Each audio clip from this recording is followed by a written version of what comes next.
Forget everything that you think you know about working in tech.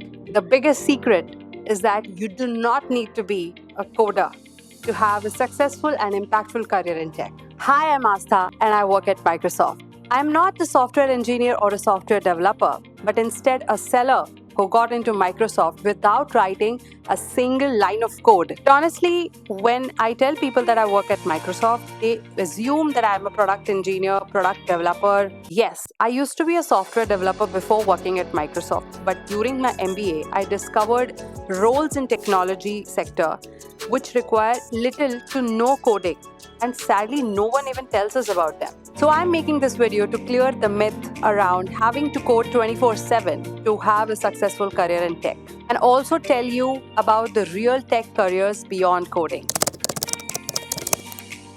Quick disclaimer, while these roles do not require you to code daily, however, you do need a strong technical base, like having an engineering degree, computer science, MCA, BCA, or having a prior tech experience. Big tech organizations also have roles in HR, finance, marketing.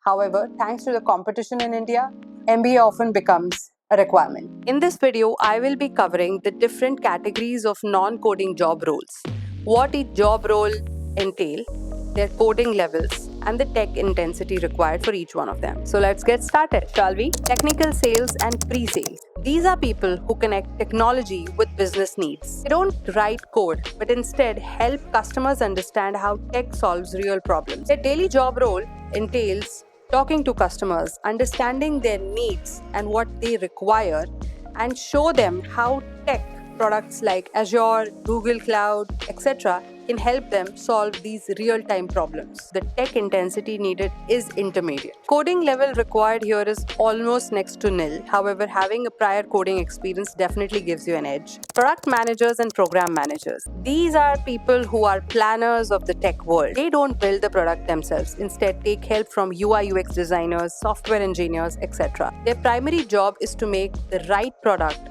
with the right type of features for the right type of people and deliver it on time. Product managers are the ones who decide what to build.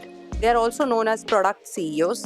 And program managers are the ones who decide how to make sure this product reaches on time to the customer. Coding level required here is almost zero, and the tech intensity needs to be intermediate because you will be working with the people who are highly technical. Think of them as movie directors. They do not act or run the camera.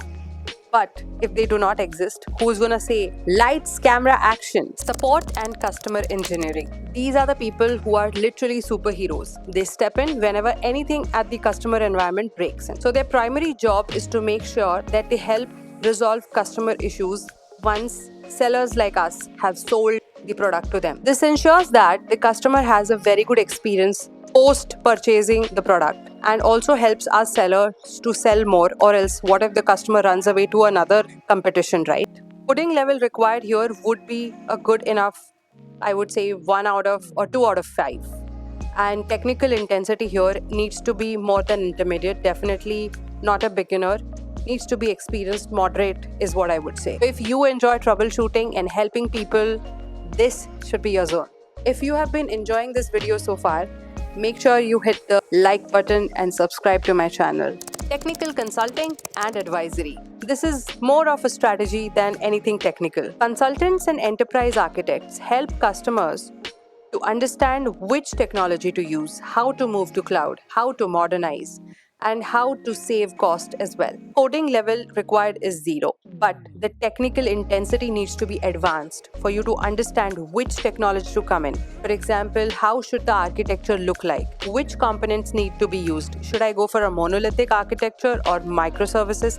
If I have to go from monolithic to microservices, what should be the process, and etc. etc. It's perfect for people who love the big picture. Tech, business, and strategy. Data and analytics, low code, no code. You do not need to be a data scientist to work with data. Data analysts use tools like Excel, SQL, Power BI, Tableau, and their primary job is to turn numbers into decision making. There's literally zero to minimal coding required apart from a few scripting here and there. If you love numbers and dashboards, this is your lane. You can find the link to my one-to-one mentorships for people who want personalized guidance in the description of this video. Okay, Asta, but what are the skills do we actually need? I'll cover this in detail in my next video. However, here's a teaser. Communication and storytelling, problem solving, basic understanding of cloud and tech products, and honestly, the curiosity to understand how technology solves real-time business problems. These jobs are not about writing code, but instead understanding and making technology usable for people like you and me.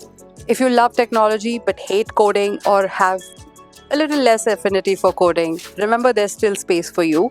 If you found this helpful, please like this video, subscribe to my channel, and also tell me in the comments below which role do you want me to cover in detail in my next video. And please join me on Instagram, where I share a little more about my life, food recommendations as I travel a lot as a seller, and much more. So in my next video.